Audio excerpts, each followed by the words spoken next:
This conference will now be recorded. Okay, everyone.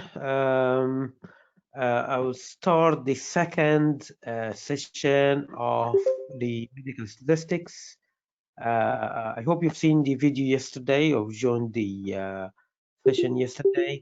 And we've discussed yesterday, if you can remember, that we usually get a sample of people from a population and collect some data. Usually you have an outcome of interest, okay, and we have other exposures, and we call these all of these columns variables, okay, and that's from yesterday. Yesterday we've discussed the analysis of the numerical variables. We've discussed the types of variables yesterday, and we said that it's numerical and categorical. So we've discussed the outcomes from the numerical variable. We've seen how to describe the numerical variable and how to analyze and to guess or to know is these numbers we have are statistically significant or not. And we said how what does it mean by statistical significance, and what does it mean by p-value, and all these things in a numerical outcome. Today, we're going to discuss the binary outcomes, which is one of the most common variables of interest in medicine, because normally you are interested in people like this: results, pass or fail, somebody's life or death, has a disease or doesn't have the disease. All these things are really important outcomes in medicine. And we'll see how the other variables or exposures can affect this binary outcome, okay, like categorical variables, numerical, and any multiple. If they are multiple, how we analyze the results statistically and see if they are statistically significant or not. The first thing to discuss really is how to describe the binary variable itself, or categorical variable itself. So yesterday we said a numerical variable would describe it by the central tendency and the variability. So, and we had the mean, the mode, and all these things, and we have the standard deviation to describe the variability in the numerical variables. But here in binary, it's just 0 or 1. It is yes or no. It is present or it's not present. Okay, how to describe these things? Describe it by what we call risks and odds. So we will describe, we'll say, what is the risk of passing the test or failing the test, just to makes it more sense. What is the risk of failing the test if the gender is male, for example? What is the risk of failing the test if the gender is female? So that's how we describe the binary outcomes, basically. So, for example, if it's not a real life example, but something currently happening. If somebody decided to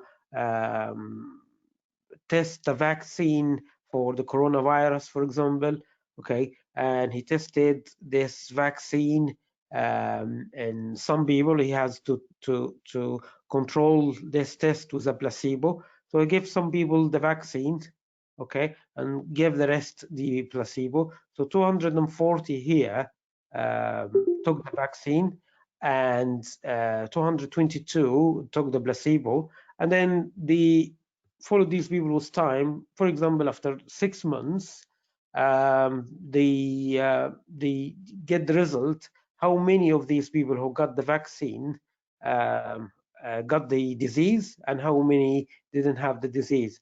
So in this, from this 240, 20 got the virus, okay, and 220 didn't get the virus, okay. So that's just an imaginary example. Placebo, 80 have got the virus and 140 didn't get the virus of the 220. Okay, and in total we have 100 got the disease and 360 didn't have the disease.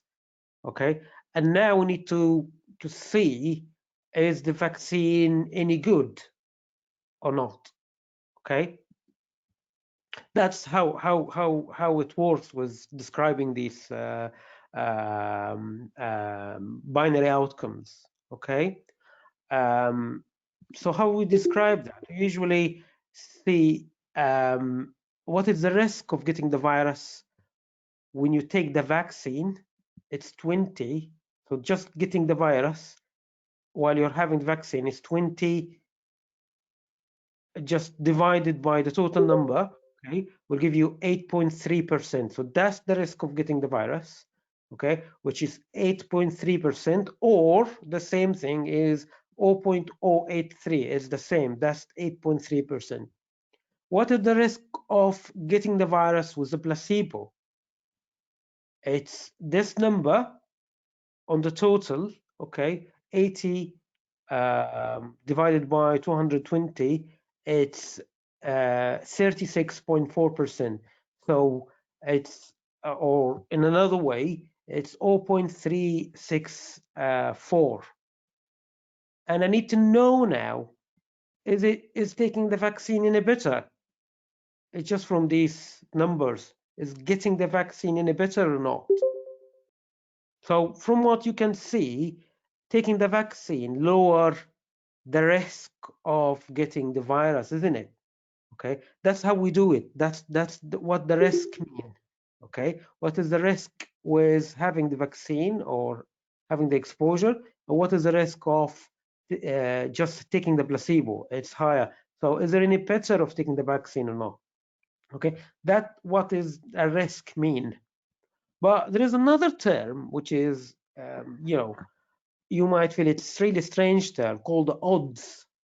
Okay, the odds is something of getting the thing over not getting the thing. Okay, so if somebody get the virus to the people who hasn't got the virus, so 20 over 220, not in the total.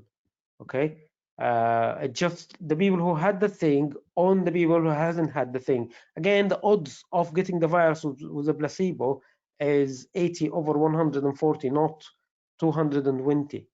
Okay, and it's really strange and confusing. I know, I know it's strange and confusing, and you might wonder why they have this odd thing. Why we don't just use risks? And I agree with you.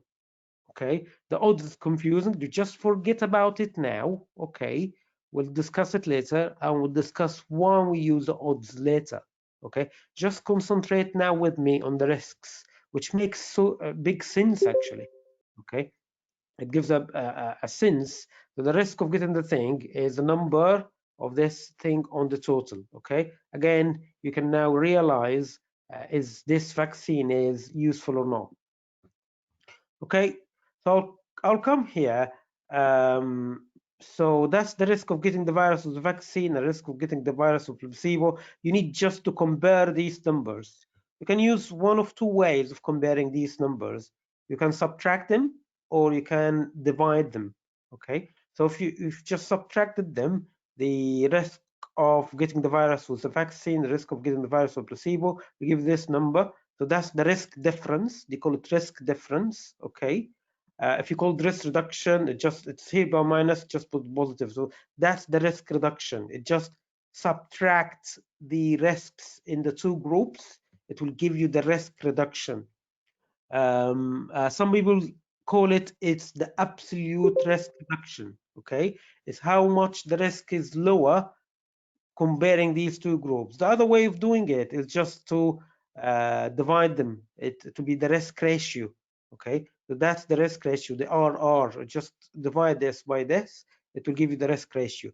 Okay, so from here, I don't know why most of the publications usually give the risk ratio, which is not something makes a lot of sense actually. The absolute risk reduction is one of the best ways of giving a sense of how this intervention you're making is effective. So that's one of the best things to do, is the absolute risk reduction. You just to calculate the risk in one group and the risk in the other group and just subtract them. Okay, it's easy. It's called the absolute risk reduction or the risk reduction. Okay, risk ratio, just divide them. That's it. Okay, that's what I want you to know now. The beautiful thing or the term of absolute risk reduction is the thing that can give a very good sense how this intervention is effective. Okay, if you have a look at the odds, you can do the same with the odds. Just divide these odds by these odds. We call it odds ratio. Okay, again, I will say later why we use odds sometime. Okay, but I want you here just if you want to know something, it's the absolute risk reduction. It's the best thing to give you the sense of the impact of your intervention or the exposure or whatever. And some papers just call the risk ratio. Okay, I'm not trying to confuse you here more actually, but it's another beautiful term and a term that makes a lot of sense.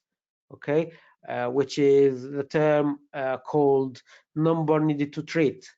I told you that the absolute risk reduction is the number or the thing that can give you a very good sense of the differences between these two groups. Okay, if you just took this number, okay, of the absolute risk reduction, I just put it here and 1 over it, it will give you this number, the number needed to treat.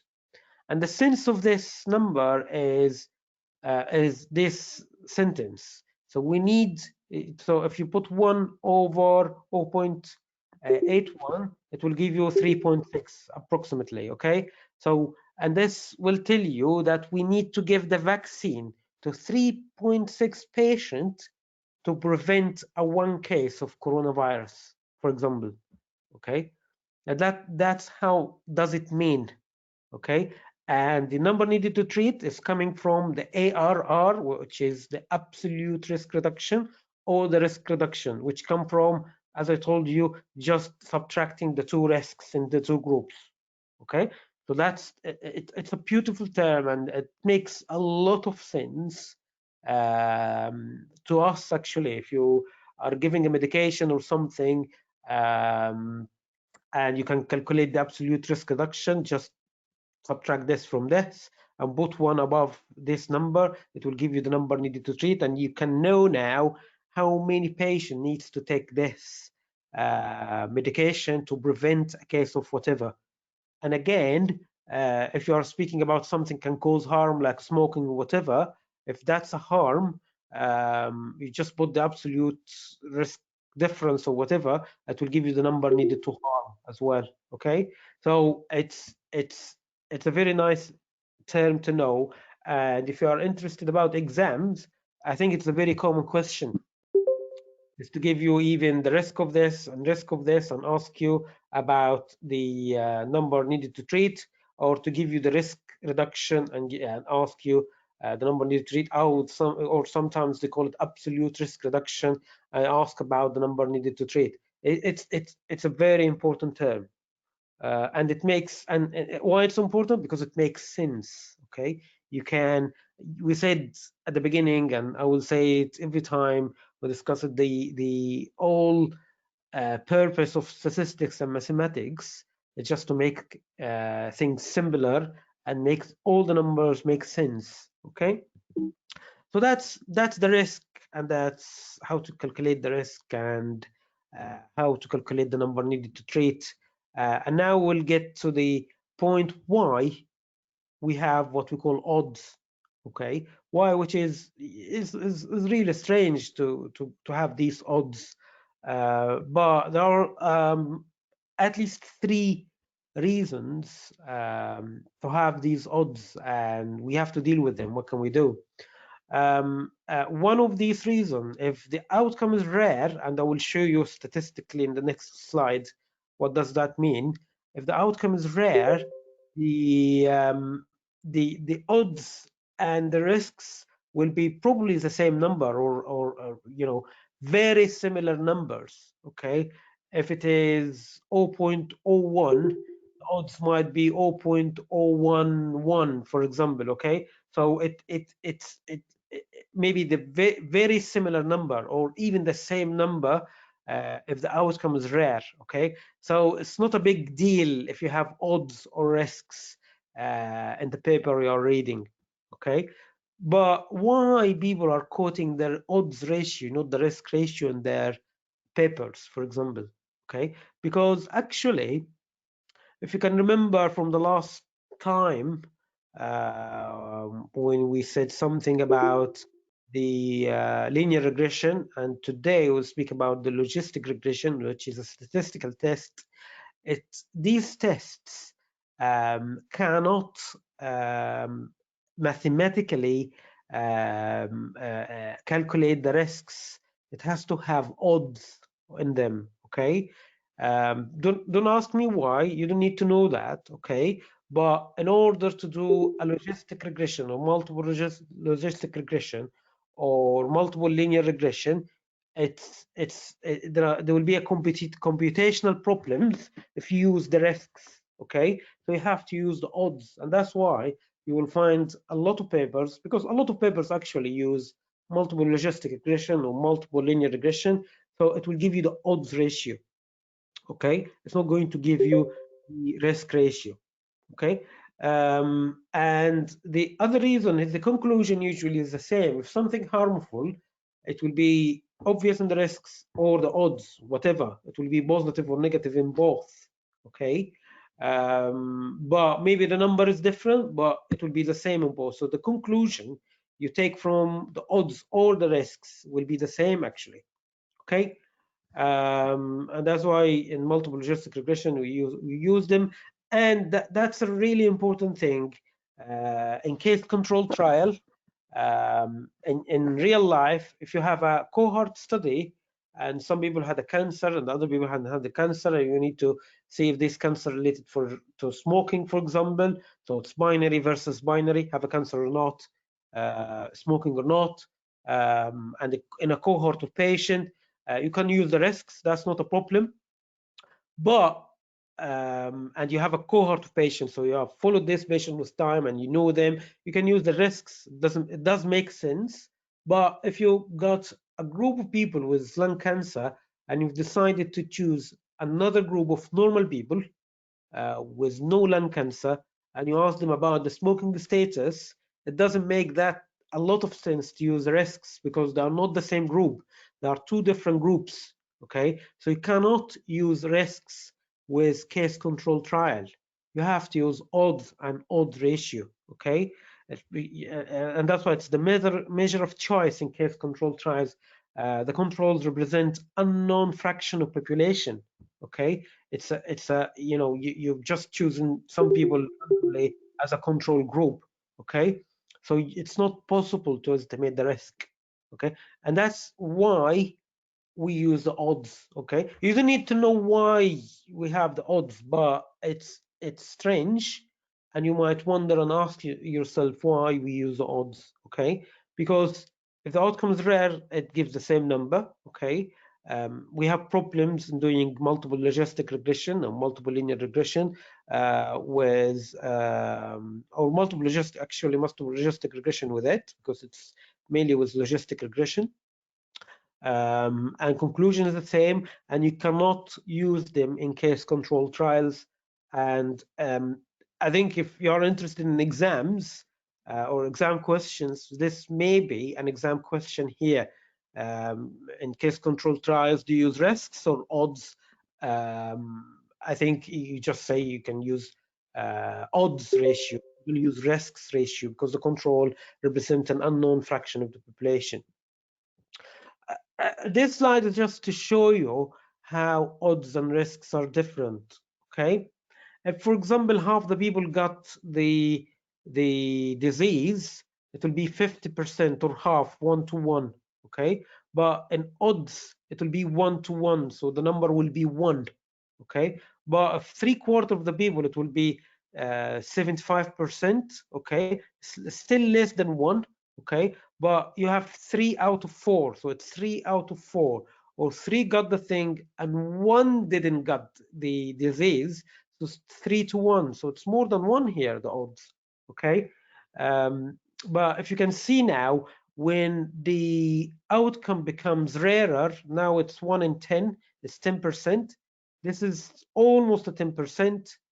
And when it gets more rarer and rarer, 1 in 100, it's very similar to 1 in 99. Okay, so really in rare outcomes, they are very similar, but in common outcomes here, there is a big difference between odds and risks. Okay, and that's another way of doing it mathematically. If the risk ratio, that's the risk ratio, so if it is 3% in one group and 1% in one group, it will be 3. So the odds ratio here is 3%, 3/100, but odds, it will be 3/97 rather than 3/100, and that's 1%.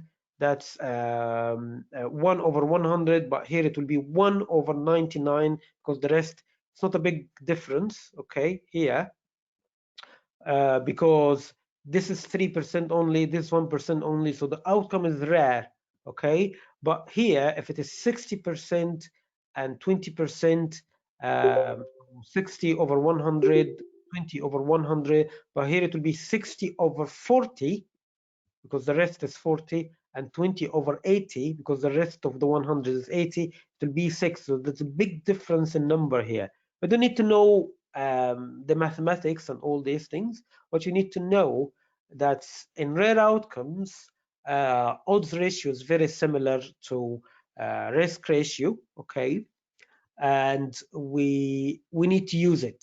I'm afraid, because we need to use it in something like case control studies, and it is the outcome that comes to us from the statistical programs when we do a multiple logistic regression. Okay, so we need to interpret it, and we need to understand what is odds actually. We can't just use risks with that because it has computational problems, as I told you.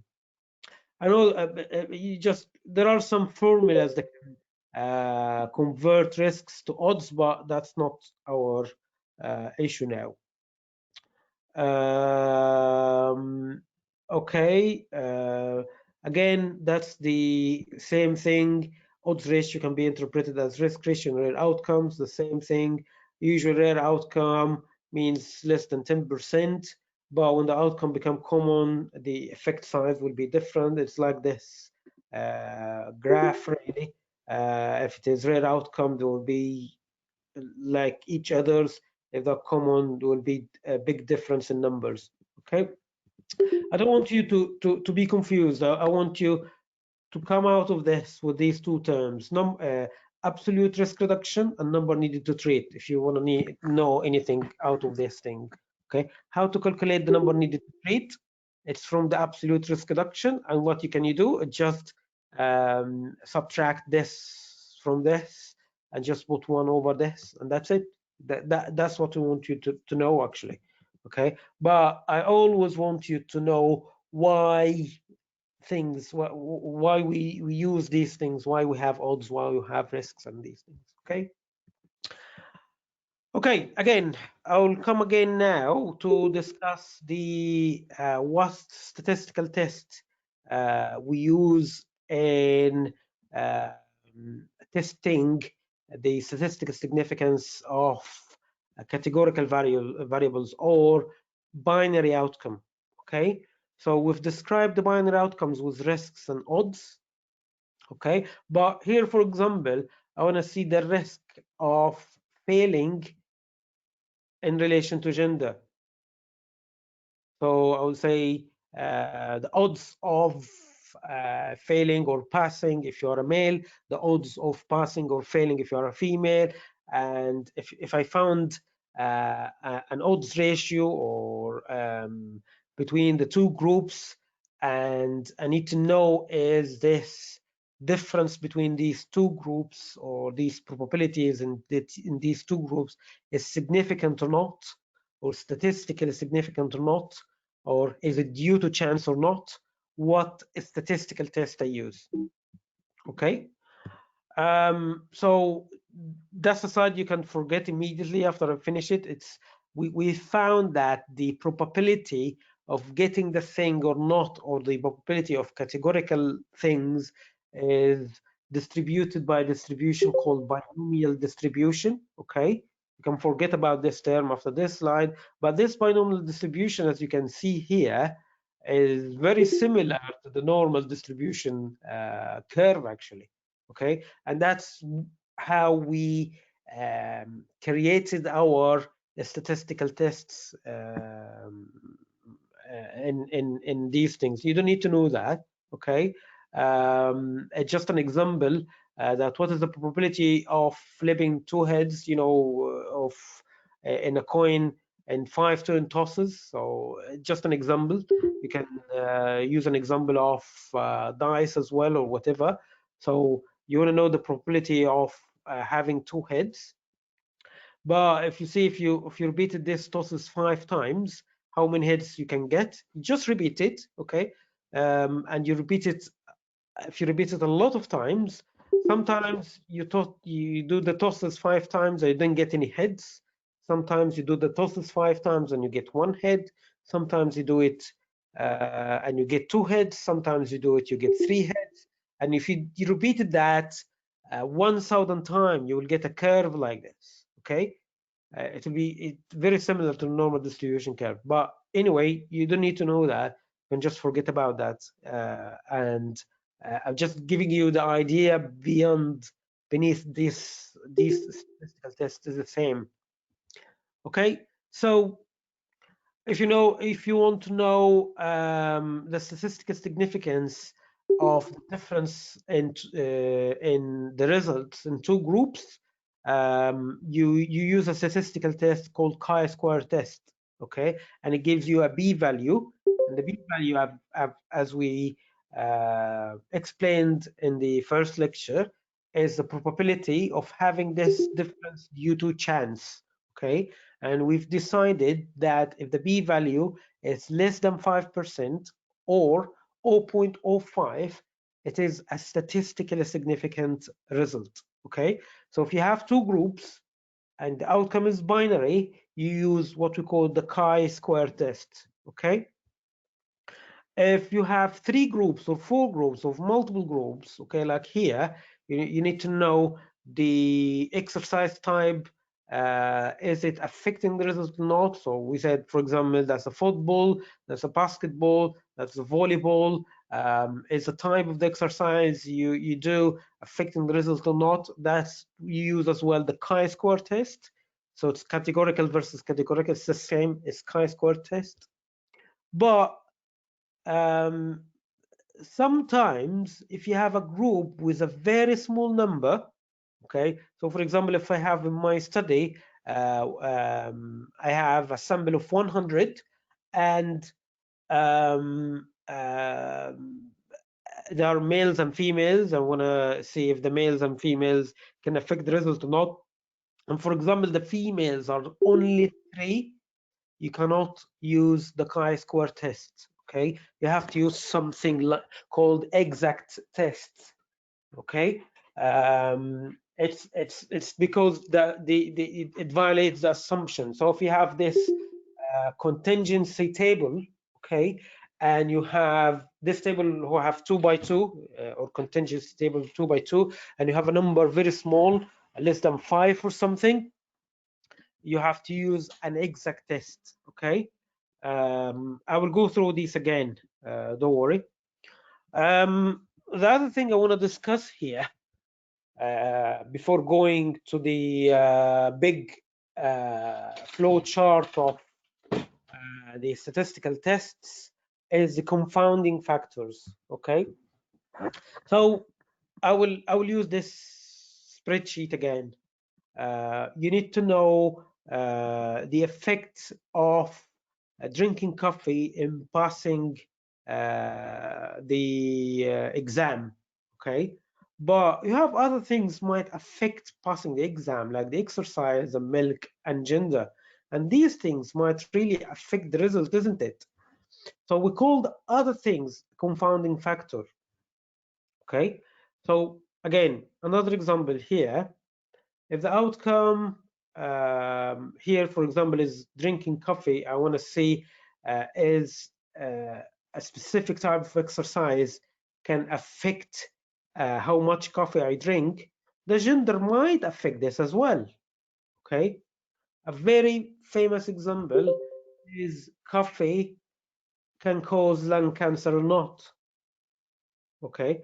It's difficult to know, especially if you have a group of people, some of them smoke and doesn't smoke, okay? So smoking and coffee, smoking here might be a confounding factor, okay? So you need to do something for the smoking, you need to adjust for smoking, okay? Because you need to know if the coffee genuinely can cause lung cancer or not. You need to take the smoking out of the formula or to adjust to smoking. And that's what we call the confounding factor, okay?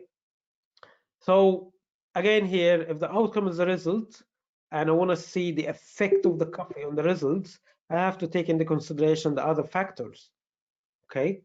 And that's exactly the same as if you're examining the effect of all these variables on a binary outcome, okay?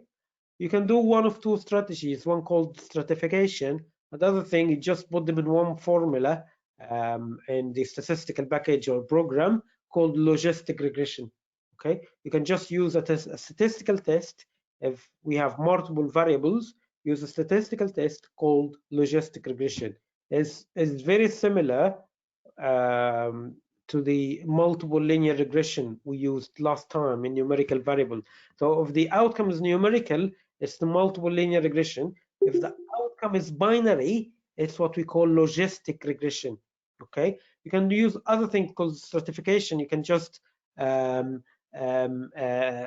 do the statistical test of males and females, you know, separately, and have a p-value calculated by another way, okay? So you can just put your groups in strata, so coffee to results, but you will analyze the male consumption of coffee separately and the female consumption of the coffee separately, and you get the result. But that's confusing, the stratification, but it can be done.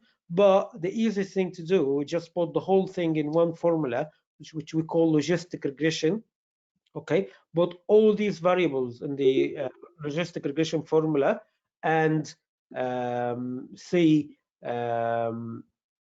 the impact of these things, okay? So there are several types of regression or whatever. I'm not going to go deeper in these things. I know there are maybe other ways of doing that, but I'm not going to go deeper in these things. You don't need to confuse yourself more than that. There's something called multinomial logistic regression or ordinal logistic regression. This one, if the outcome is not binary, so multinomial logistic regression, if the outcome is categorical, like exercise, for example, and ordinal logistic regression, if the outcome is ordinal, okay? You don't need to know this. I don't think, even if you're interested in exam, they will come exams, but you need to know if the outcome is binary, it is a logistic regression if there are multiple variables, so it's multiple logistic regression. That's in a summary what we discussed in terms of statistical tests so far, okay? So in summary, we said if we are interested in outcome, okay?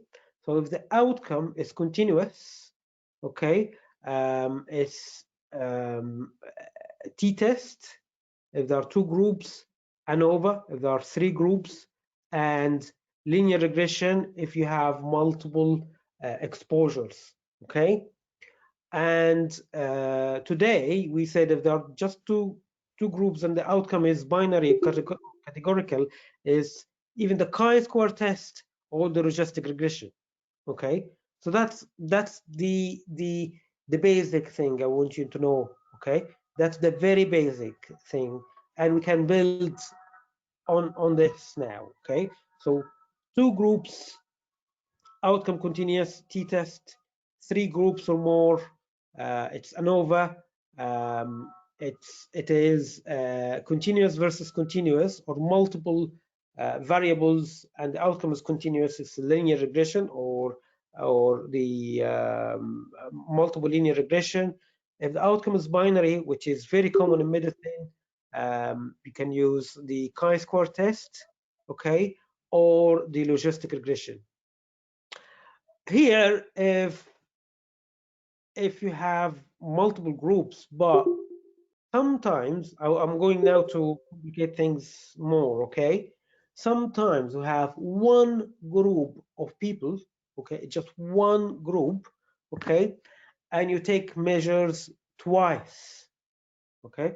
So you come this year, you have a group of people, males and females or whatever, or just a group of people, okay? And you measure the coffee consumption in a specific week this year, and you come next year and you measure the coffee consumption in this week in the next year. So they are the same group, okay? They're not different people, they are the same group, but you take two measures, okay? That's when you can use what we call the correlated or the pair tests, okay? So you cannot use t-test because they are the same group. They are not two groups, okay? You're not comparing means in two groups. You're comparing means in one group, but twice in two different occasions.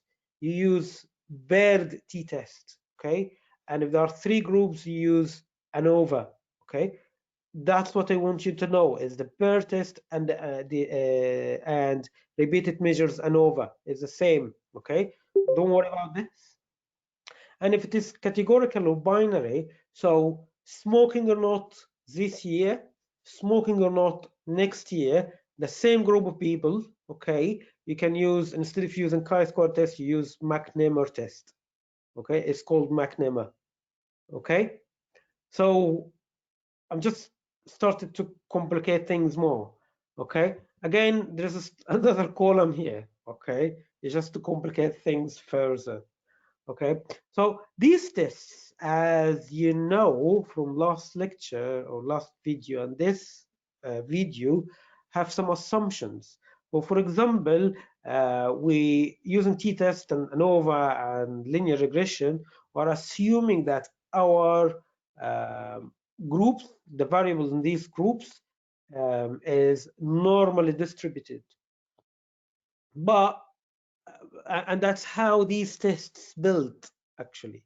These tests built because we have assumed that these outcomes and variables and the exposures are normally distributed. So what can we do if these things are not normally distributed? Or it is something like ordinal variable, for example, because normally ordinal variables, if I'm going to deal with it as a continuous variable, not categorical variables, they're not normally distributed. For example, mild, moderate, severe hypertension, it's not moderate, it's not normally distributed, or grade 1, 2, 3, whatever, or pain score is not normally distributed, okay? It is something increasing in its intensity and was increasing the number, but it's not normally distributed. Can I use these tests? No, I cannot use these tests. I need to use alternative tests if the assumptions are violated. So the assumption of normality here is violated, so I can use these tests, which is the Wilkinson, Croxall, Willis, or Spearman, all these things, okay?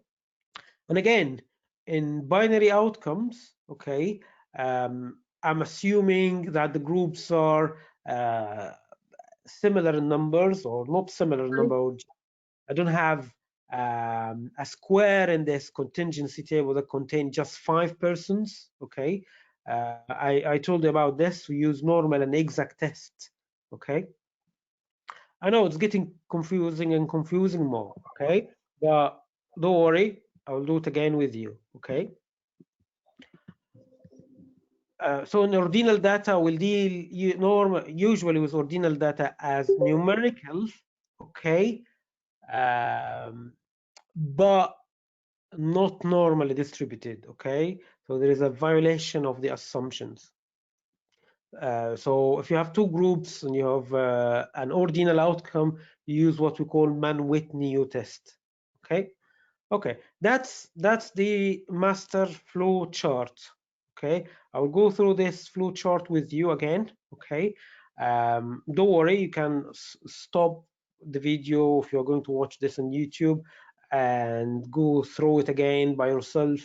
I've printed this myself before my exam, and I had a look at it immediately before I went to the exam. And it's a very useful one, okay, because probably contains most of common statistical tests, okay, and you can just use it, just have a quick look at it before the exam. But I'll go through it with you now. If the outcome is continuous, okay, just one group, it's one sample t-test. We don't use that often, but this is very similar to the mean and the standard error and these things, okay? So we don't use this that often. We usually have two groups, okay? So we use the two sample t-test or student t-test, okay? If the outcome is continuous and we have two groups, okay? And if the normality is violated in this group, or it is an ordinal, or just an ordinal thing, we use the Mann-Whitney U-test, okay? So the outcome is continuous and the data is skewed, not normally distributed or ordinal. You use Mann-Whitney U-test in comparing two groups. If the same group, by having two measures, use the paired t-test, or if it is ordinal or skewed or not normally distributed, use the Wilcoxon sign rank test. If there are more than two groups, we know that we can use the ANOVA, but if they are ordinal or not normally distributed, we use the Kroskal-Willis test. I know it's very strange and you know, confusing names, but if continuous versus continuous, we said last time we use the linear regression, and if we need to know the correlation between the two variables, we use the Pearson correlation. But if they are not normally distributed or skewed or ordinal, you can still use the linear regression, okay, to describe the relation. But if you want to describe the correlation, use what we call Spearman. Okay, I'll stop here. You know that you know that you use t-test here. Okay, it's just you need to know additionally to this, if it is ordinal or non-normally distributed, you need to use Mann-Whitney U-test. Okay, and you know that as well from the last time. Okay, it's not a new thing, but you need to know the Wilcoxon sign rank test if they are not normally distributed, skewed, or ordinal. And you know that ANOVA, more than one group, you know that from the last time, analysis of variance. You need just to know, additional to that, the Kroskal-Willis test. And you know the linear regression can be used in continuous versus continuous or multiple variables, and the outcome is continuous, okay? And we spoke about the correlation last time. There are two types of correlation, one called Pearson, okay, and one called Spearman. Spearman usually with the skewed data or the non-normally distributed data or the ordinal data. People call the normally distributed data, or they call these tests parametric tests, and they call these tests non-parametric tests. Okay, we use these tests when the assumptions are met. So our outcome variables are normally distributed. Use these tests when the assumptions are not met. So the outcome variable is not normally distributed or ordinal. Okay. You can now take a deep breath, or if you are watching the video, just stop it and do something, or pause the video, and we can go now for the outcome, the categorical outcome. So categorical outcome, today we've discussed the binary variable, the binary or categorical variable. And we said it's if it is category versus category, it's chi-square, chi-square, chi-square, it's chi-square test. Okay, it's chi-square if it is one group, it's chi-square if it's two groups, but it's not chi-square in the same group and you're having two measures. Okay, the example I gave to you, people this year smoking or not, people next year smoking or not. You cannot use chi-square test, you need to use McNamara test. Okay, two groups is chi-square again, continuous. If the outcome is categorical, I want to see the consumption of coffee, is it affecting the pass rate or not? You can just use the logistic regression. If it is multiple variables, you can use logistic regression. Okay, if you have a very small group, okay, you need to use exact test. It's called Fisher exact test. Okay, Fisher exact test, you can do that. Okay, you might notice here that logistic regression is mentioned here, and mentioned here, and you might see it's not here, but I can also put linear regression here, there, because you can use logistic regression in all of these occasions, by the way. Okay, and you can use linear regression or multiple logistic regression or multiple linear regression, all of these occasions, especially if you have normally in studies you have confounders and other variables. Okay, so the most common use tests are multiple linear regression or multiple logistic regression. They have outcome like coffee consumption or whatever. That's the outcome. So you use the test and you need to see what other factors, how other factors are affecting this, and adjust for confounders. It's multiple linear regression. Okay, but if you have a binary outcome and you have some factors, you'll use logistic regression. You can use it if it is even one group or two groups, and you can use also linear regression if it is also one group or two group. But it's not the best test. If you are interested about exams, they ask you about the best test. I'm saying that because in real life you can use tests interchangeably. Okay, you can use linear regression for all these things almost. Okay, and you can use logistic regression, all these things almost. Okay, but as I said, the best test in groups, it's most likely chi-square. Unless there is a very small group, it will be an exact test. Okay, or if it is the same group taking multiple measures, it's McNamara test. Okay, in continuous outcome, it's t-test in two groups. If it is more than one group, it's ANOVA. But if the assumptions are violated or it is ordinal data, there are alternatives to these tests. So in two groups, it's Mann-Whitney. If it is paired, you're taking the measure twice, it's Wilcoxon. Okay, and as I mentioned in the last lecture, there is another type of variables related to time. It's about survival.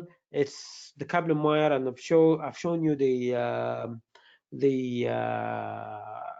graph last time, and the regression we use with these things called Cox regression. Okay, I know it's confusing, but at least you have a base now you can build on. What you need to do now is go to read some papers, if you're interested in reading papers, and see what statistical tests they used, or if you're interested in exams, you go and go through the exam questions or the websites that have the questions of these statistics or statistical tests, and go through them and test yourself. Put this in front of you, okay, and see if you can answer these questions correctly. Okay, the more you do it, the more you go through it, the more you will get these questions and know the best test to do. In real life, what we do, in real life, if you're doing statistics, you'll be familiar with them anyway, okay, because you used them before. Or if this first time, you can just Google it. It's not an issue, actually. What you need to know in real life, what type of outcome you have. Is it continuous? Is it ordinal? Is it categorical or binary? Okay, or is it survival? That's what you need to know, okay, to go through this flow chart. Okay, you can take another deep breath now and relax, or have a break, but that's a table for different types of regression. I'm showing you this because you see Poisson regression, Cox regression, conditional logistic, linear. There are other types of statistical tests, okay? They're not common, okay? If you are interested in exams, I don't think they will come in exams, okay? If you decided that you need to know all the statistical tests ever, that's not the lecture to do that, and um, it's not practical. Actually, it's not practical, and it's not going to benefit you, okay? You'll just get lost basically in all these tests. So these are the most common tests that comes in exams, used in real life, and that's it really. Okay, fine. So that's the main bulk of this presentation, okay? So now you know how to describe numerical variables, how to test for statistical significance in numerical variables, and you know how to describe categorical, or I would say binary variables, which are very important, and what statistical tests to choose and to test the statistical significance of these binary variables, okay, which are this basically. This is the thing you need to use, okay. Well, these are additional things, okay. You might notice that I haven't discussed the statistical tests, or how to describe the longitudinal studies, or the things that is related to time, okay. I will touch on it a little bit here, but I'm not going to use to go through its statistics, okay? Because it's out of the scope of what we are doing, and I think it's very rare to come in exam or anything. If it is coming in as an exam question, what will come to you is what I'm going to discuss here. If you are going to deal with it in papers, what do you need? What you need to know is what I'm going to discuss here, okay? And it's a very easy explanation, actually. It's something we call epidemiological or epidemiologist bathtub, okay? It's about the people who have a disease, for example, and in relation to time, okay? The most common two questions you usually have in exams or whatever, or the most common two terms you might see is incidence and the term of prevalence. So the incidence and prevalence. So for example, if you have a bathtub and just filling the bathtub with drops like this, and it's leaking a little bit, and maybe sometimes, you know, um, the evaporation, there's some operating for this bathtub. So we're adding something to the bathtub, we're adding diseased people to the bathtub here. We call this incident. That's related to time, as you can see, okay? But prevalence is what is present at the moment in the bathtub. What is the proportion of the people who had disease at the moment in the bathtub, okay? And the death is what is coming out of this bathtub, um, you know, in time, in relation to time. We call it mortality rate, okay? But we still have recovery rate as well, okay? And people usually, if you're going for an exam and you see questions, if you can just remember this, you can answer any question, or you can understand what means by incidence, what is happening with time, what is prevalence, what is present at the moment, and what is mortality, how much we are losing with time. Okay, if you want to put it in formula, okay, that's fine, fair enough. The mortality rate is number of deaths over a period of time divided by the population size. We know that that's the death divided by the number of population. Prevalence, it's the number of all cases now on the number of divided by the number of population at a given point of time. Okay, that's the prevalence of a disease. Okay, incidence is number of the new cases. Okay, over a period of time. You need to give period of time. You need to give a year or something. Mostly it's a year. Okay, so that's incidence. They're putting here AL, AL, N, and I don't care about that. But I think the key word here, so in prevalence, it's at a point of time, and it's all the cases now at a point of time. And the key word with incidence is new and over a period of time. These are the key words, okay? From where these things came, they came from this analogy, okay? It's just a bathtub, things going in, things coming out, and what is prevalence and what is instance. It's easy, okay? I don't need you to know more than that in this time-related variables, okay? I will go to another topic in the supplementary topics, which is the hypothesis testing. I've mentioned it last time, okay, but I told you I would discuss it this time, okay, and I showed you the picture of this guy, Karl Popper. He's the guy, philosopher, was the, you know, had the philosophy of how to test or to make discoveries or to make science in general, okay.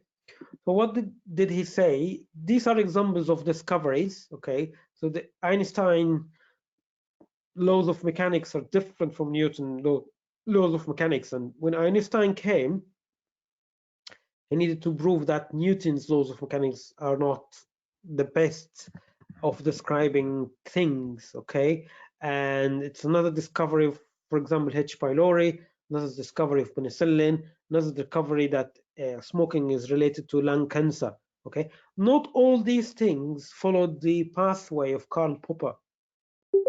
So, for example, Fleming, who discovered penicillin, he just went for a vacation or something and came back, find in one of his petri dishes, so the bacteria is not growing. So he doesn't need to change something in science, something which was present before, like Einstein. Einstein came, and there was a status quo. There was a already known and proved laws of mechanics. So he needed to change this. It's not like Fleming, okay, or not like the guy who drank the H. pylori and proved that it can cause him to be sick, basically, okay.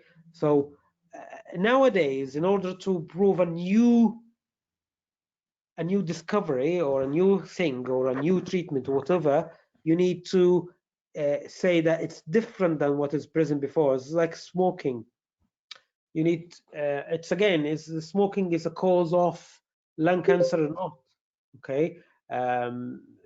So the status quo, or what we know, or we need to or what we need to assume, that it is not causing lung cancer. So if you're going to do a study, you need to prove that this assumption is wrong, okay?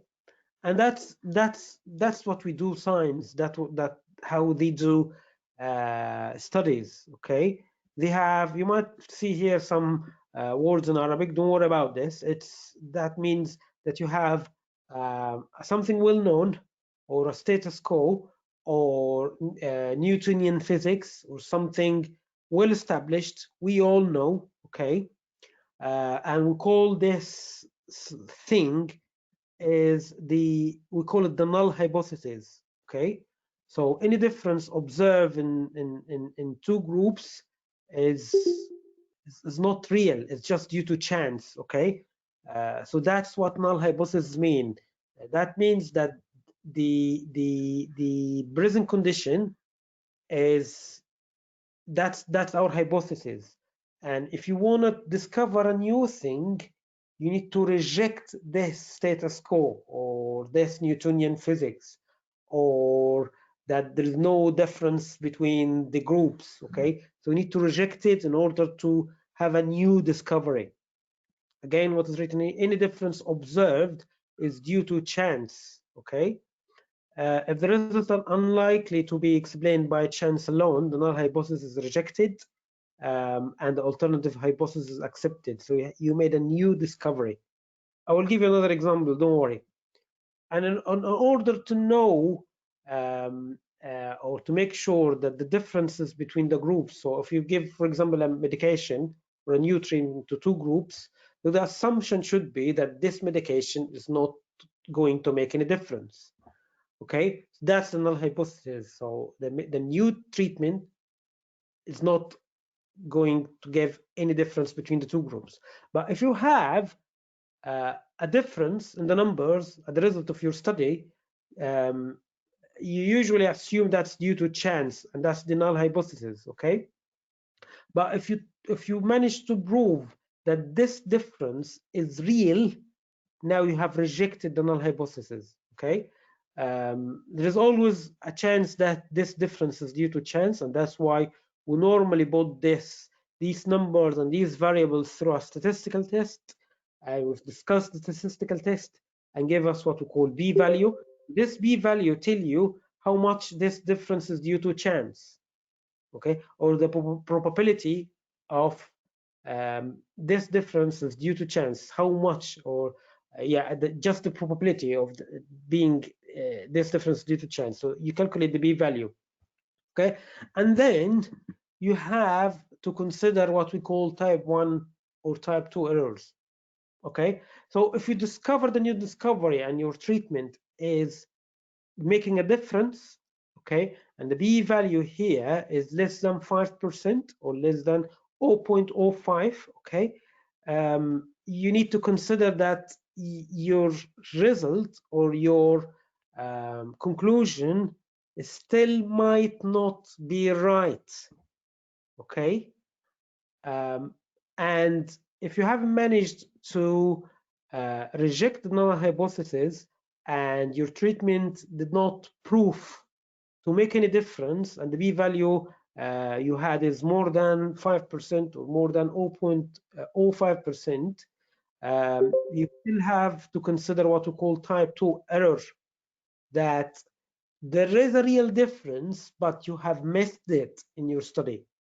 So you have to consider that the difference you have proved is not real, and that's what we call the type 1 error.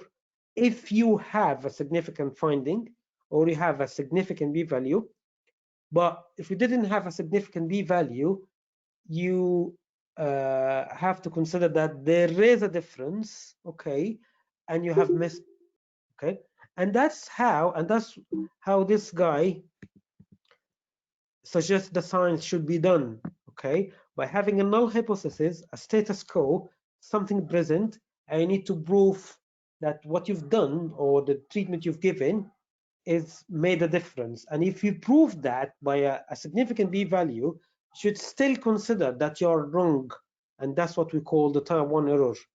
But if you haven't, okay, you should still, if you haven't, found the difference between the two means, for example, or two things, for example, or the two groups in the treatment, you have to consider still that the treatment has an effect, but you have missed it. What you need to do is to do maybe more studies, to have a big sample size, for example, to overcome this type 2 error. Okay, so that's the meaning and that of the hypothesis testing. Okay, I'll give you a very, very, very obvious example. Okay, so this guy, this doctor, is trying to prove that this gentleman is pregnant.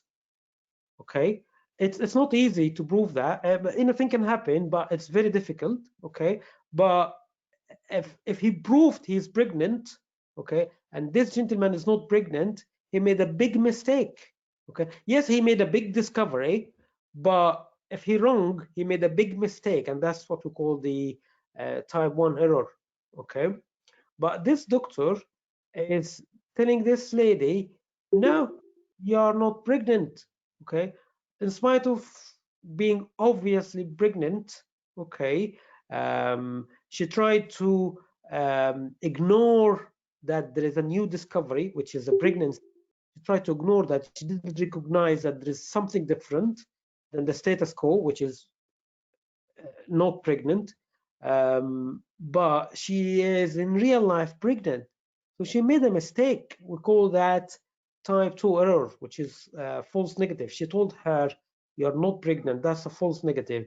And this guy told this guy, you are pregnant, which is false positive. You might realize now a little bit that these errors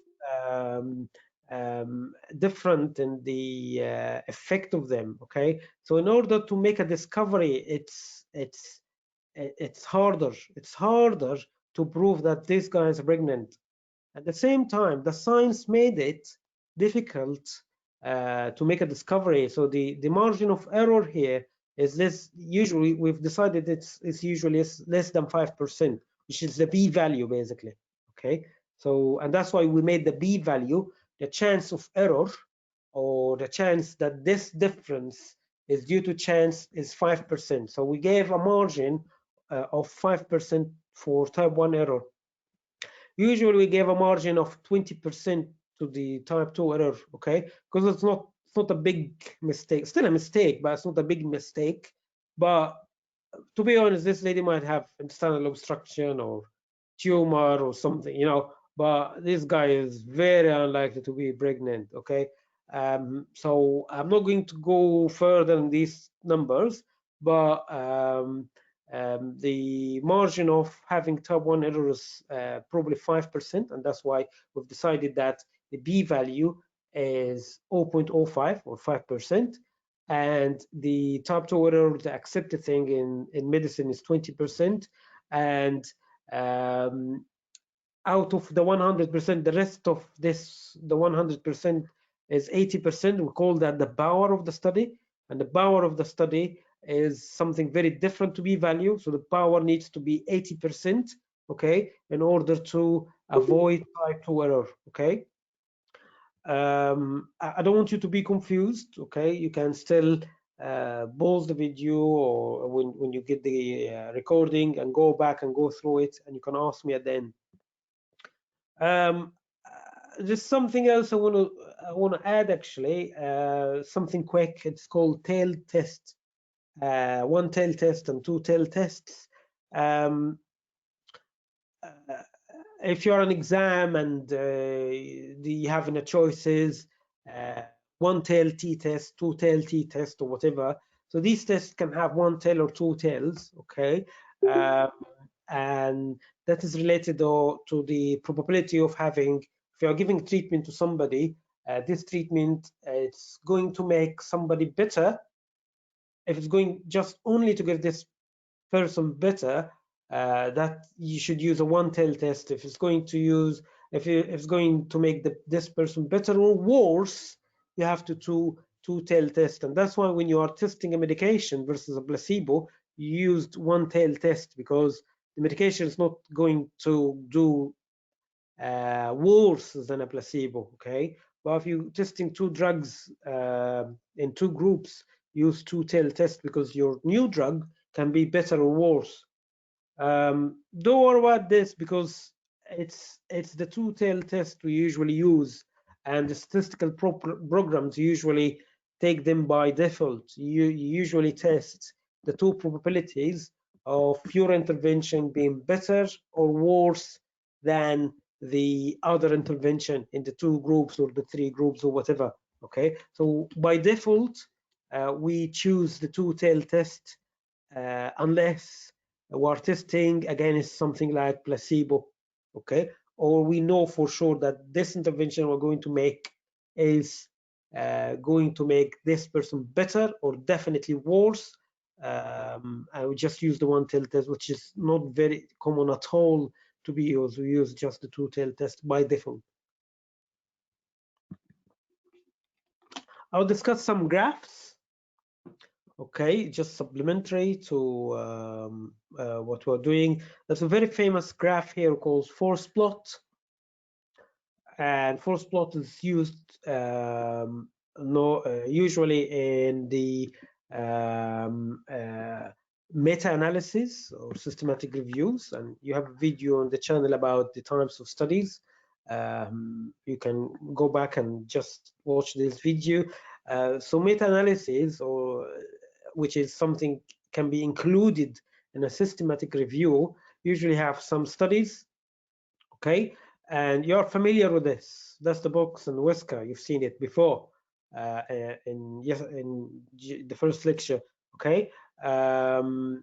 But that's different a little bit from the box and whisker you've seen, because this box is not representative of the interquartile range. This box is representative of how we weigh this study in our meta-analysis, okay. So different studies have different weights, okay, and if the study is big and have a big weight, it will have a big square, okay. But still, this line is the 95% confidence interval of this study, okay. So if you have the results of several studies about effect of treatment, for example, so we know that this treatment makes people better, so that's favored the intervention, that's the side, makes people better by this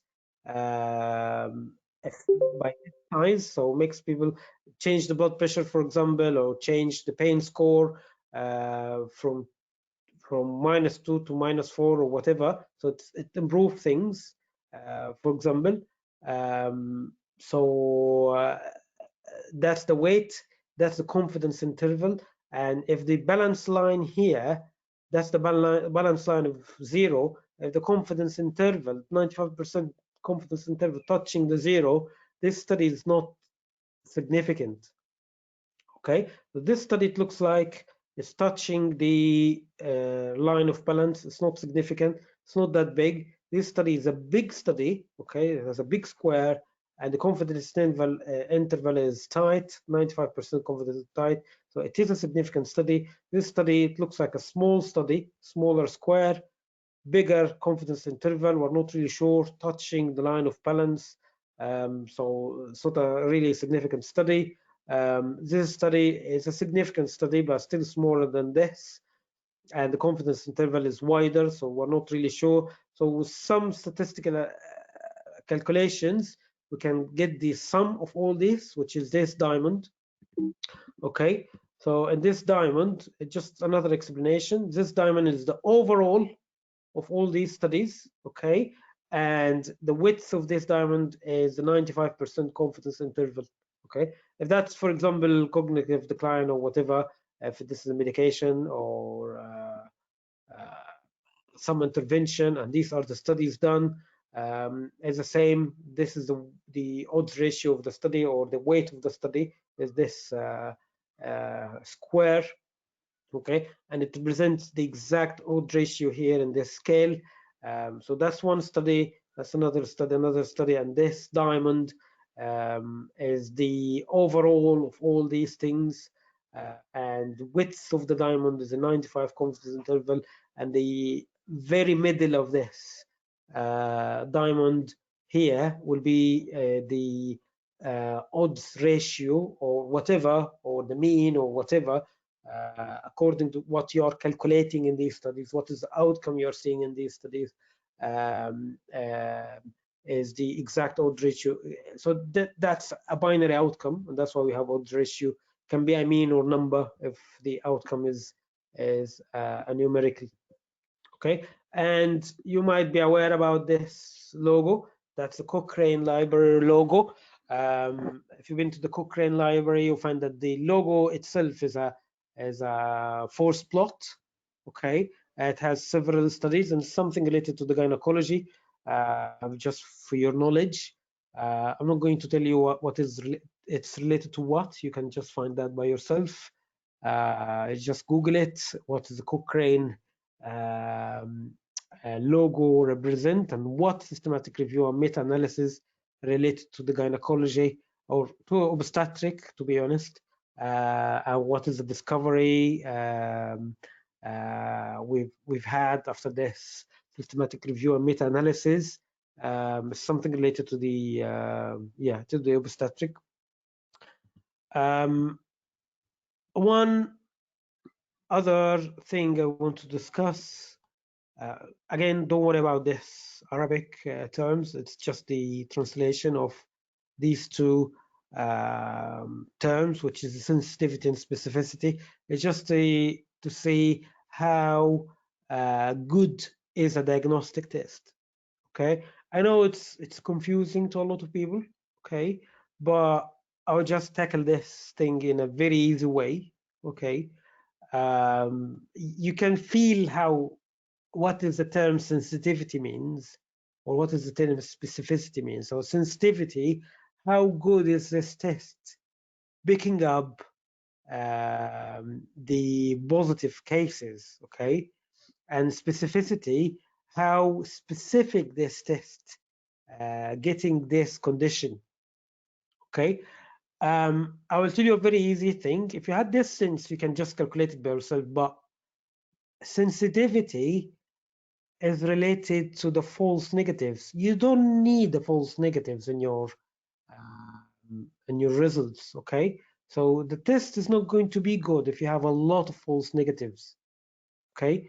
And it's always you have true and true here, okay? You have true here and you have false here, okay? So you don't need a lot of false negatives. To make it easier, more sensitivity, you have an N, so you put negative here. The specificity have a P, but a positive here, okay? You don't need a false positives from your tests. Just put false positives here. You don't need a false negatives in your test, okay? So you put false negatives here, okay? And just complete the formula, it's easy. False, so the rest should be true. Negatives, the rest should be positive. Again, false, the rest should be true. Positive, the rest should be negative. So if you want a formula, if you want to formulate the formula in the exam, okay, your sensitivity, start by putting this false negative, put this line, put false negative, because sensitivity N, we don't need a negative, so we need this down, false negative. I just put the reverse, true, true, and positive, positive, okay? Again, specificity, you don't need a false positives in your results, okay? You need your test to be specific, okay? So I don't need it to diagnose negative, a patient who are not really positive. So you don't need that, okay? So these false positives are really negative, so you don't need them, okay? So I don't need the false positives, but P, and false, don't need them. True, just the reverse, true, negative, okay? That's how easy it is, okay? I can give you a lot of ways of getting that, but I think that's the simplest way of calculating specificity and sensitivity. Again, to confuse things, is the positive predictive value and negative predictive value, but it's easy, okay? It's very easy. It's positive, okay? The formula positive. So we have positives in all these three things: positive, positive, positive. But you don't need false positives again, okay? So you put false positives here, but this will be true positive and this will be true positive. So all of these positives, a negative predictive value, all will be negative, but you don't need the false negatives. You just put it here as well, okay? So that's what you don't want in your sample, usually in your test to do, the false stuff. So just start by it, okay, and put it down here, okay? If it is positive predictive value, you put false positives here, but the rest will be true positive over true positive. Okay, it's just that's to make it easy.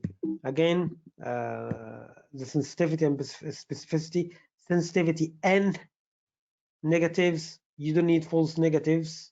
Your test, you don't need your test to give you false negatives.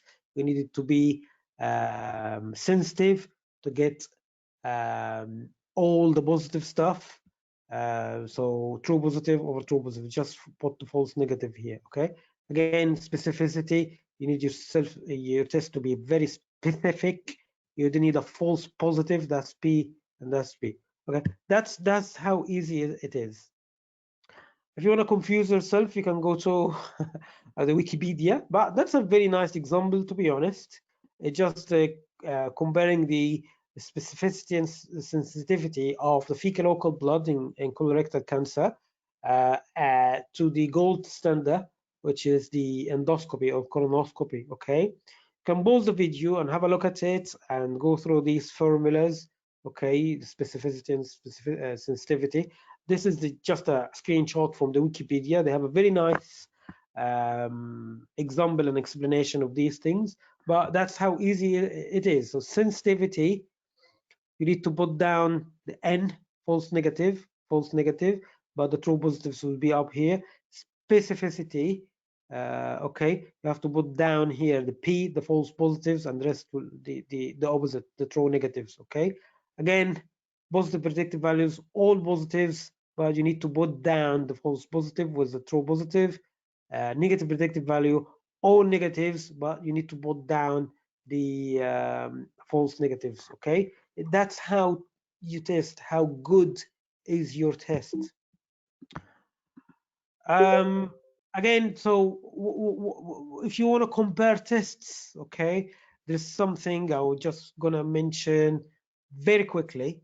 What's called ROC curve. It's receiver operating characteristic curve. Okay, you get this test and you put 1 minus specificity against in the X, and you put the true positive rate with this, which is sensitivity on the Y in your graph, and just draw in every single observation how your test is getting a sensitivity and specificity, and you will have a curve for each test. So, for example, here 1, 2, 3, 4, 5 tests. Okay, for example, colonoscopy, fecal occult blood, CT scan, or whatever for a colon cancer, for example. Okay, you want to see which one is better. Okay, you just calculate the area under its curve. Okay, and if the area under its curve is bigger, it's better. So obviously here the colonoscopy or the green test is better than the yellow test. Okay, you don't need to know how these things is done. Okay, but you need to know that there is something called the ROC curve, which is done for diagnostic tests. It depends mainly on the sensitivities, on specificity of these tests, and if the area under the curve is half, okay, so this test cannot differentiate between a false positive rate and and true positive rate. It does not differentiate at all, and it's not a good test at all for diagnosing this specific condition if this area under the curve is half. But when this area is approaching 1, okay, that's a better test. When this area gets bigger and approaching 1, that makes it a better test. Okay, so what we've done today, it's a lot of things, I know, a lot of maybe confusing concepts. I will run through it again very rapidly, very quickly. Yeah, we've discussed today how to see or analyze the binary outcomes in relation to the other exposures or variables. Okay, categorical versus categorical, and we said that we describe these things with risk ratios and odds ratio, and we mentioned that the risk ratios that the ones that make sense, okay, especially the risk difference or the risk reduction or absolute risk reduction. We know now how to calculate this. It just, subtract the two risks, and we can get the number needed to treat from the absolute risk reduction. Okay, but we said sometimes we need to use the odds, and it's used a lot in literature, and I mentioned why, because we use the multiple logistic regression a lot, because we normally adjust for confounders, or we measure the effect of multiple exposures or variables on our outcomes, and that's why we use the logistic regression.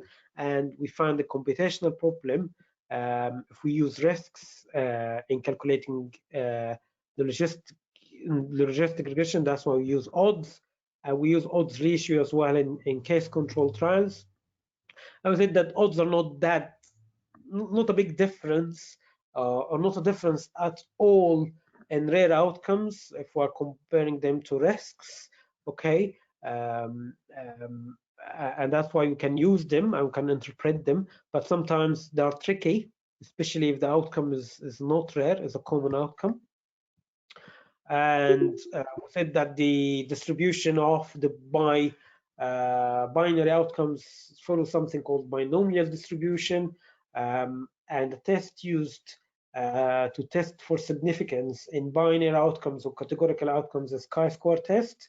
And if you have a very small group, we use exact tests, and we mentioned about confounding factors, and we can use stratification, we can use logistic regression, and other types of logistic regression. We've mentioned the statistical tests used in different outcomes, and we've been through this flow chart for some time. If the outcome is continuous, what test we can do for two groups paired, more than two groups, continuous or multiple. If the outcome is binary or categorical, that's mainly binary. If it is one, two groups paired, the same group, and twice, it's McNema. The rest is chi-square. But if it's continuous or multiple variables, it's logistic regression. We said if the assumptions are not met if the data is not normally distributed, we can use alternative tests for ordinal data or skewed data or non-normally distributed data. We use Mann-Whitney if it is two groups, Wilcoxon if the same group, two measures, Croxall-Willis if it is more than two groups and they're not normally distributed, and it's linear regression in both things. But if you want to test the correlation between two continuous variables, Pearson here, and Spearman here. For skewed, Spearman, S was S, just to make it easy.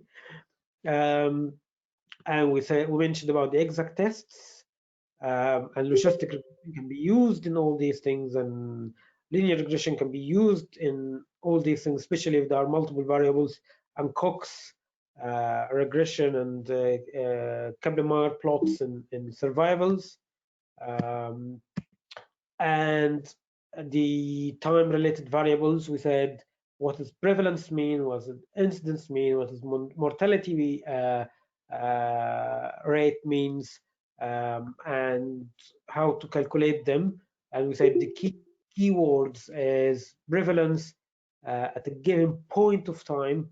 Incidence is new cases over a period of time. These are the keywords. Okay.